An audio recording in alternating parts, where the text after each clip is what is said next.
नमस्कार दोस्तों, स्वागत है आप सभी का आपके अपने चैनल स्टडी फॉर विन में। अगर आप कर रहे हैं कॉम्पिटिटिव एग्जाम्स की तैयारी तो स्टडी फॉर विन है सभी चैनल्स पे भारी।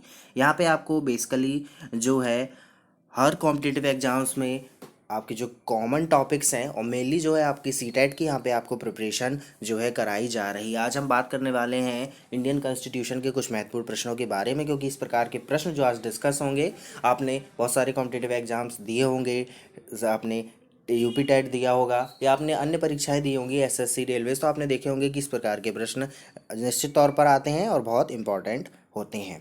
तो जैसे भी देख ही रहे हैं कि मौलिक अधिकारों से संबंधित जो है प्रश्नों की हम आज बात करेंगे, इनको डिस्कस करेंगे। तो पहले तो सब्सक्राइब कर लीजिए जिन्होंने नहीं किया है, और वीडियो पसंद आ जाए तो लाइक भी कर दीजिएगा और शेयर भी कर दीजिएगा। तो बिना कोई देरी के कर लेते हैं प्रश्नों को डिस्कस, क्योंकि प्रश्न है बहुत ही महत्वपूर्ण। तो पहला है, मूल अधिकारों को सर्वप्रथम किस देश में मान्यता दी गई थी? तो सबसे पहले मान्यता मिली थी मूल अधिकारों को संयुक्त राज्य अमेरिका में।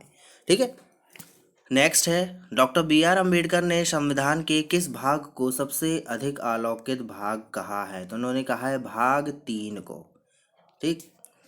नेक्स्ट है आपका क्वेश्चन नंबर 3, भारत के संविधान में मूल अधिकार क्या है? तो मूल अधिकार है मूल संविधान का हिस्सा। जो भारत के संविधान में जो मूल अधिकार है वो मूल संविधान का जो है हिस्सा है। मूल अधिकार यानी फंडामेंटल राइट्स।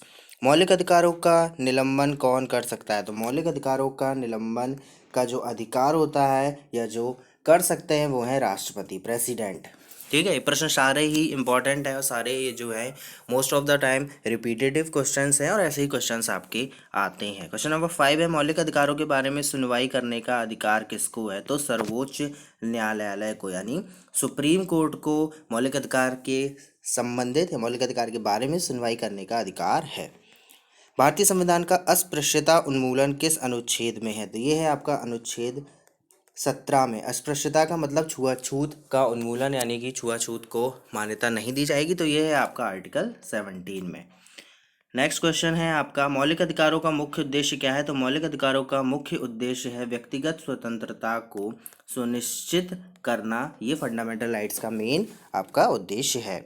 स्वतंत्रता का अधिकार किस अनुच्छेद में वर्णित है? तो ये वर्णित है अनुच्छेद 19 से 22 में। ये भी आपके बहुत पूछे जाते हैं, और मौलिक अधिकारों के कौन कौन से अनुच्छेद हैं इनको याद करने की ट्रिक्स का वीडियोस भी ऑलरेडी जो है हमारे चैनल पे है, तो जिन्होंने अब तक नहीं देखा हो देख लें। बहुत ही बढ़िया ट्रिक है, बहुत इजीली आपको सारे अनुच्छेद याद हो जाएंगे कि किस अनुच्छेद में कौन सा मौलिक अधिकार है।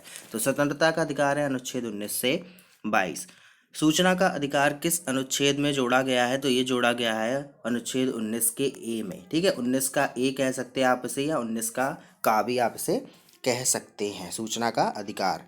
शिक्षा का अधिकार किस अनुच्छेद में जोड़ा गया है? तो शिक्षा का अधिकार आपका जोड़ा गया है अनुच्छेद 21 के ए में। ठीक है, शिक्षा का अधिकार। क्वेश्चन नंबर आपका 11 है, अनुच्छेद 24 में मौलिक अधिकारों में क्या वर्णित है? तो अनुच्छेद 24 में मौलिक अधिकारों में वर्णित है बच्चों को शोषण के विरुद्ध अधिकार, यानी अगर बच्चों का शोषण हो रहा है तो उनके विरुद्ध जो है आवाज़ उठाई जा सकती है। ये वर्णित है अनुच्छेद 24 में। क्वेश्चन नंबर 12 है, संपत्ति का अधिकार कैसा अधिकार है? तो ये कानूनी आपका अधिकार है। पहले जो संपत्ति का अधिकार था वो था आपका मौलिक अधिकार, लेकिन इसको जो है संविधान के संशोधन के अंतर्गत हटा दिया गया और अब ये है आपका कानूनी अधिकार। धार्मिक स्वतंत्रता का अधिकार किस अनुच्छेद में है? तो ये है आपका अनुच्छेद 25 में, यानी आर्टिकल 25 में धार्मिक स्वतंत्रता का अधिकार है। मौलिक अधिकारों में संशोधन का अधिकार किसको है? तो मौलिक अधिकारों में संशोधन कर सकता है आपका, अगर निलंबन की बात की जाए तो राष्ट्रपति, और संशोधन की बात की जाए तो संसद को है। इसी तरीके के शानदार नोट्स के लिए आप जैसे क्वेश्चंस देख रहे हैं, इसी तरीके के जो है कॉम्पैक्ट नोट्स भी हमारी टीम ने प्रिपेयर किए हैं, और उसको प्राप्त करने के लिए आप जो नंबर देख रहे हैं 9496369356, इस पर आप व्हाट्सएप कर सकते हैं और कांटेक्ट कर सकते हैं और प्राप्त कर सकते हैं ऐसे ही बेहतरीन नोट्स और पीडीएफ। इस नंबर पर कांटेक्ट करिए और पूरा प्रोसीजर जानिए कि कैसे आप एक छोटी सी फीस को पे करके नोट्स को प्राप्त कर सकते हैं।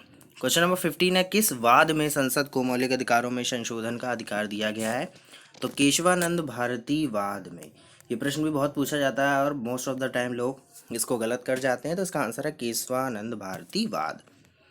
कौन सा मूल अधिकार विदेशी नागरिकों को प्राप्त नहीं है? तो अभिव्यक्ति की स्वतंत्रता का अधिकार जो है वो विदेशी नागरिकों को प्राप्त नहीं है। 6 वर्ष से 14 वर्ष की आयु तक शिक्षा का अधिकार कैसा अधिकार है? तो ये आपका है मूल अधिकार। ठीक है, यानी 6 वर्ष से 14 वर्ष तक की आयु के जो बालक होते हैं उनको अनिवार्य एवं निःशुल्क शिक्षा का जो अधिकार है वो है मूल अधिकार या मौलिक अधिकार।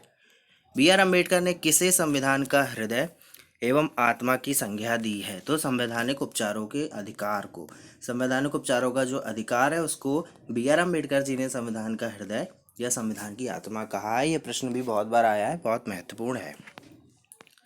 क्वेश्चन नंबर 19, मौलिक अधिकारों को लागू करने के लिए रिट कहाँ दायर की जाती है? तो ये आपकी दायर की जाती है उच्चतम न्यायालय में। ठीक, किस याचिका का शाब्दिक अर्थ होता है हम आदेश देते हैं? तो परमादेश। परमादेश जो होती है उसका आपका शाब्दिक अर्थ होता है कि हम आदेश देते हैं। सूचना का अधिकार किस राज्य में लागू नहीं है? तो ये जम्मू एवं कश्मीर में आपका सूचना का अधिकार जो है वो लागू नहीं है। क्वेश्चन नंबर 22, किसी कैदी को न्यायालय के समक्ष प्रस्तुत करवाने के लिए किस रिट की आवश्यकता होती है? तो बंदी प्रत्यक्षीकरण। कोई भी आपका कैदी है, कोई भी बंदी है, अगर उसको न्यायालय के समक्ष आपको कोर्ट के सामने प्रस्तुत करना है तो उसके लिए हम बंदी प्रत्यक्षीकरण जो रिट होती है उसका यूज़ करेंगे, ये आवश्यक है। नेक्स्ट क्वेश्चन है, व्यक्तिगत स्वतंत्रता के लिए कौन सी रिट दायर की जा सकती है? तो हेवियस कॉर्पस। ठीक, हेवियस कॉर्पस जो है वो व्यक्तिगत स्वतंत्रता के लिए दायर की जा सकती है।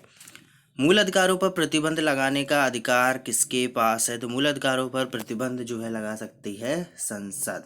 ठीक, क्वेश्चन नंबर है 25, प्रेस की स्वतंत्रता किस अधिकार में निहित है? तो ये है भाषण की स्वतंत्रता। प्रेस मतलब आप अपने विचारों को जो है स्वतंत्रता पूर्वक अभिव्यक्त कर सकते हैं, तो इस प्रकार की स्वतंत्रता कहलाती है भाषण की स्वतंत्रता, यानी फ्रीडम ऑफ स्पीच। संविधान के अनुच्छेद 23 में किसका वर्णन है? तो शोषण के विरुद्ध अधिकार का वर्णन है संविधान के अनुच्छेद 23 में। और लास्ट क्वेश्चन है आज की सीरीज का, क्वेश्चन नंबर 27, संपत्ति के मौलिक अधिकार को किस संशोधन द्वारा समाप्त किया गया है? तो यह है 44वां संशोधन द्वारा। पहले संपत्ति का जो आपका मौलिक अधिकार था वो मौलिक अधिकारों में था आपका संपत्ति का अधिकार, लेकिन अब ये हटा के किस संशोधन के द्वारा 44वें संशोधन कर दिया गया है और ये आपका बन गया है कानूनी अधिकार। तो बहुत बहुत धन्यवाद वीडियो को देखने के लिए। आशा है मुझे वीडियो पसंद आया होगा। वीडियो पसंद आया तो करना है आपको लाइक, शेयर और सब्सक्राइब। और नोट्स के लिए जो हमारा नंबर है 9496369356, इस पर आप व्हाट्सएप कर दीजिए। जल्दी से नंबर घुमा दीजिए और अपनी सफलता की चाबी पा लीजिए। तो सभी को मेरा एक प्यार भरा नमस्कार, शुभ रात्रि, जय हिंद, जय Bharat, all the very best.